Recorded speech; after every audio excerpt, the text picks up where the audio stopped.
Good morning to dear student. Welcome to AVM online classes. I am your sir Chetan Sharma. For the class 9th NCERT subject science chapter number second name is matter around us pure. आप लोगों को बच्चों इस chapter में first chapter में हम लोगों ने मैटर और मैटर की प्रॉपर्टीज़ के बारे में डिस्कस किया था, मैटर के कैरेक्टरिस्टिक्स के बारे में डिस्कस किया था, मैटर की फिजिकल प्रॉपर्टी के बारे में डिस्कस किया था। ऑल ओवर हम लोगों ने मैटर के बारे में जितना इंट्रोडक्शनली नॉलेज गेन कर सकते थे वो सारा कर लिया था। Now in this chapter, in this module, we are understanding about to the is matter around us pure or not. आप लोगों को इस चैप्टर में ये रिकॉग्नाइज करके बताना है कि जो मैटर आप लोगों के आसपास में सराउंडिंग में है क्या वो प्योर फॉर्म में है या नहीं है। तो इसलिए अपन लोगों ने क्या क्या पढ़ लिया है वो मैंने कंटेंट बोर्ड पर लिखे हैं। सबसे पहले अपन लोगों ने मैटर की डेफिनेशन पढ़ी थी कि मैटर ऑक्यूपाई करते हैं, स्पेस कवर करते हैं, वॉल्यूम होता है, सब कुछ है ना। फिर मैटर को क्लासीफाई किया था अकॉर्डिंग टू फिजिकल प्रॉपर्टी और अकॉर्डिंग टू केमिकल प्रॉपर्टी।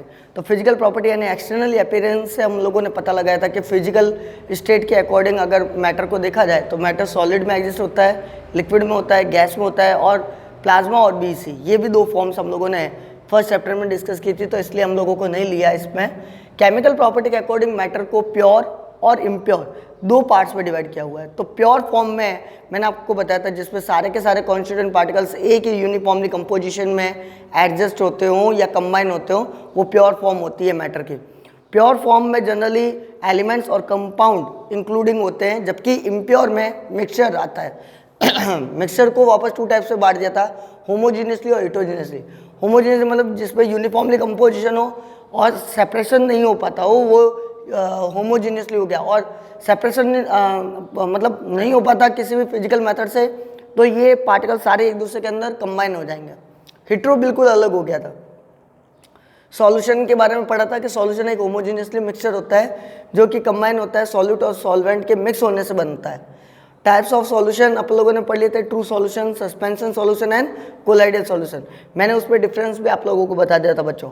फिर हम लोगों ने प्रॉपर्टीज पढ़ ली थी सॉल्यूशन की कि भाई इसके पार्टिकल ऑफ साइज 1 नैनोमीटर से भी लेस देन होते हैं, ये नेकेड आई से दिखाई नहीं देते, टोटली डिजोल्व होते हैं, ये स्कैटर नहीं करते, टिनल इफेक्ट शो नहीं करते, है ना। ये सब हम लोगों ने उसकी प्रॉपर्टी पर डिस्कस कर दिया था। We have discuss this points already in the previous videos. Now the today's topic, आज का जो टूडेज टॉपिक, देखो बच्चों मैंने थोड़ा यूनिक पैटर्न लेकर आया हूँ। तो आज के टॉपिक में हम लोग क्या फंडामेंटल चीज़ पढ़ेंगे, वो 3 टॉपिक्स को पढ़ेंगे। कौन कौन से हो गए? एक हो गया कंसंट्रेशन ऑफ सॉल्यूशन, जो मैंने बोर्ड पे मेंशन किया, अभी मैं एक्सप्लेन करूंगा कंसंट्रेशन ऑफ सॉल्यूशन।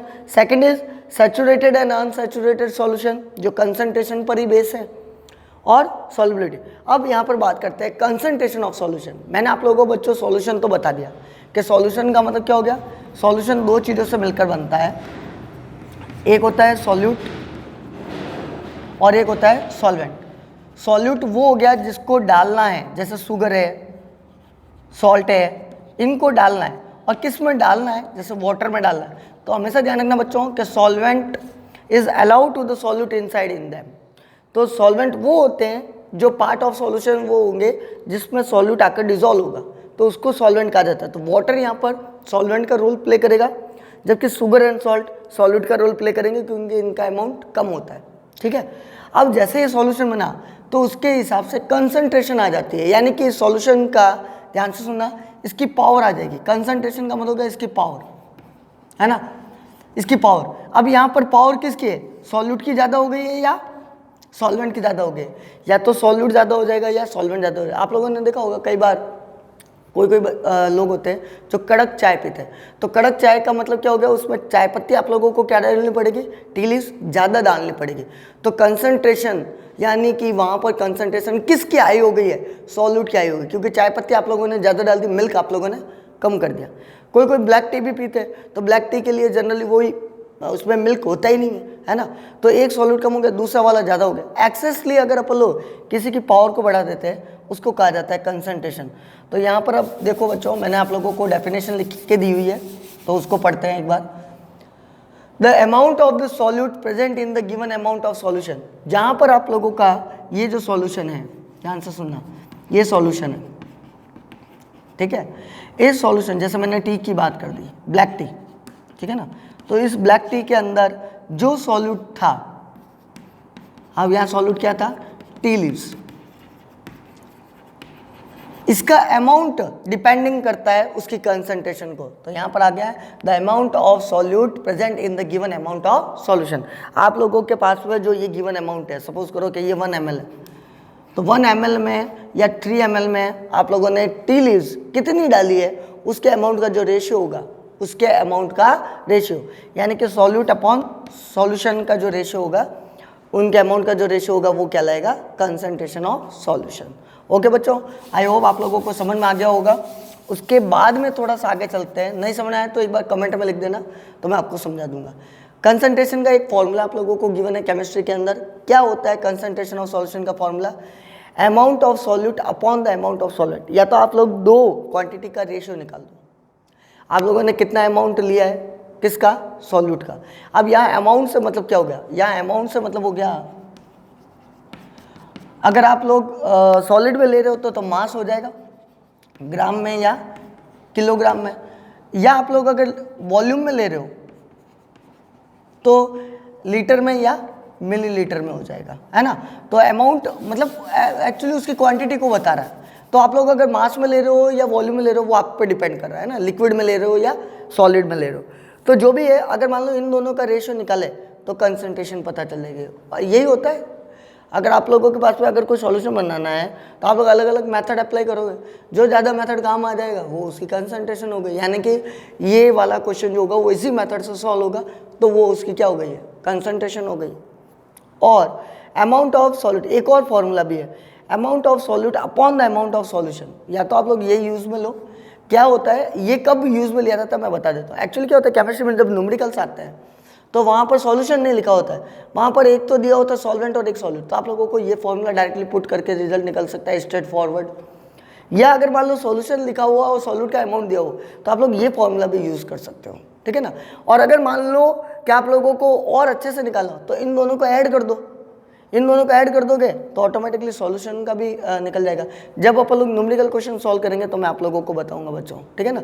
अभी एक बार जल्दी से इसको नोट आउट करो, कॉपी में मेंशन करो, मैं आगे ले लेंगे अब अपन लोग saturated and unsaturated of solution. एक बार जल्दी से, अच्छा सैचुरेटेड और अनसैचुरेटेड मैं बताऊं उससे पहले अपन लोगों को मैं बता देता हूं कि कंसंट्रेशन ऑफ सॉल्यूशन के लिए दो मेथड होते हैं। There are two methods to finding the concentration of solution. एक होता है मास बाय मास, ठीक है ना, परसेंट ऑफ सॉल्यूशन। एक होता है मास अपॉन वॉल्यूम परसेंट। ये दो मेथड होंगे जिसको अपन लोग डिस्कस करेंगे, फिर उसके बाद में सैचुरेटेड और अनसैचुरेटेड। एक बार जल्दी से इसको नोट आउट कीजिए।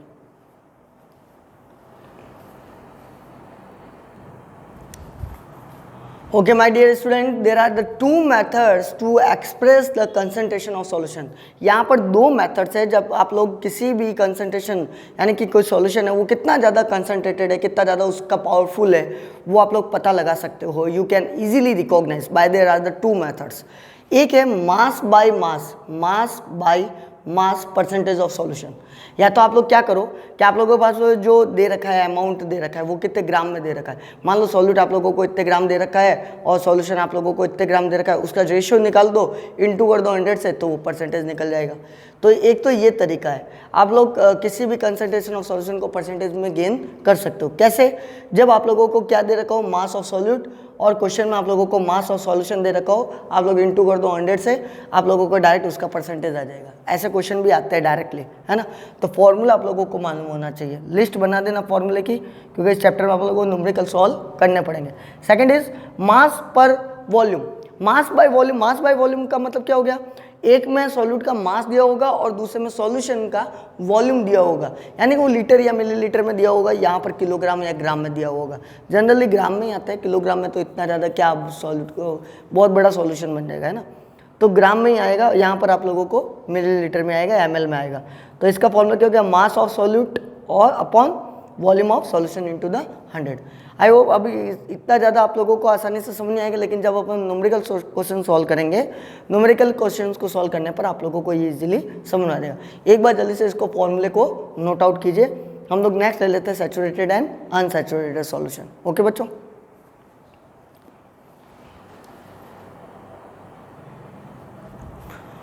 Okay, now students, we are doing next topic. We are taking next topic saturated and unsaturated solution. अब देखो ये solution का एक concentration के बेस पर क्राइटेरिया हो गया. अपन लोग कंसंट्रेशन के अकॉर्डिंगली इसको पढ़ेंगे कि किस हिसाब से कौन से सैचुरेटेड होते हैं और किस तरह से अनसैचुरेटेड बनाए जाते हैं. तो देखो सैचुरेटेड का मतलब क्या हो गया. सपोज करो कि मैं भी आप लोगों को आपसे ही जोड़ रहा हूँ. आप लोगों को मैंने ऑर्डर दिया मेरे लिए एक टी बनाओ, चाय बनाओ, ठीक है ना. अब आप लोग चाय बनाने के लिए चले गए. सुनना ध्यान से, आप लोग चाय बनाने के लिए किचन के अंदर चले गए.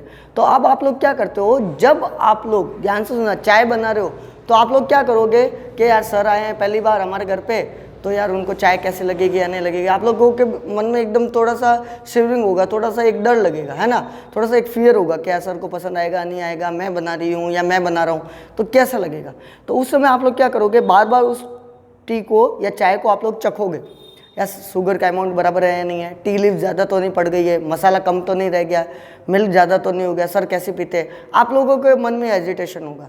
तो ध्यान से सुनना, अगर आप लोगों ने चाय को टेस्ट किया है और उस सॉल्यूशन को टेस्ट करने पर आप लोगों को पता चला कि यार अरे यार यहाँ तो शुगर कम है, तो आप लोगों ने क्या किया, शुगर को और थोड़ा सा 1-2 चम्मच और ऐड कर दिया, 1 टीस्पून या 2 टीस्पून आप लोगों ने उसमें और ऐड कर दिया.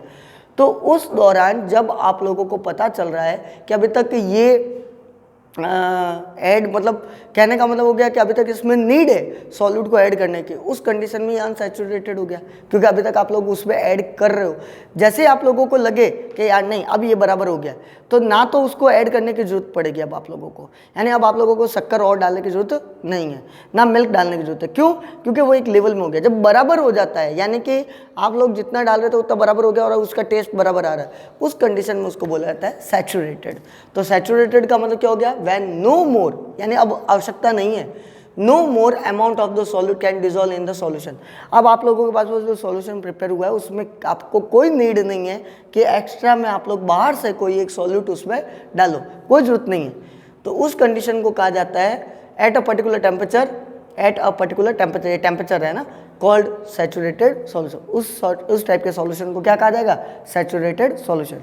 वहीं दूसरी ओर देखो अनसैचुरेटेड का मतलब क्या हो गया, व्हेन मोर अमाउंट, अभी तक आप लोगों को नीड है, जैसे ही मैंने आप लोगों को बताया वो टी वाला एग्जांपल है ना, अब आपको डर है और आप लोग ज़्यादा से ज़्यादा, क्योंकि आप लोगों के कम हाथ से कम पड़ गई, तो अब आप लोग ज़्यादा डाल रहे हो उसमें 1-2 चम्मच, क्या सर को ये ज़्यादा मीठी पसंद है या ऐसा है वो कड़क ज़्यादा पसंद, तो आप उस हिसाब से ट्राई करोगे. तो when more amount of the solute can dissolve in the solution, जब आप लोगों के पास में चांस रहेगा कि अब अभी तक आप लोग सॉल्यूट ज़्यादा डाल रहे हो, तो जब तक नीड है, जब तक आप लोग डाल रहे हो तब तक वो डाला जाएगा, तो उसको कहेगा अनसैचुरेटेड सॉल्यूशन. एक बार जल्दी से इसको कर दो, फिर मैं आप लोगों को इन दोनों पर ही सॉल्युबिलिटी को बता देता हूँ कि सॉल्युबिलिटी एक्चुअली क्या है. एक प्रॉपर्टी होती है किसी भी सॉल्यूशन बनने की, जो प्रॉपर्टी, जो टेंडेंसी होती है वो सॉल्युबिलिटी कहलाती है ना. तो उसको भी डिस्कस करते हैं. एक बार जल्दी से इसको नोट आउट कीजिए फटाफट.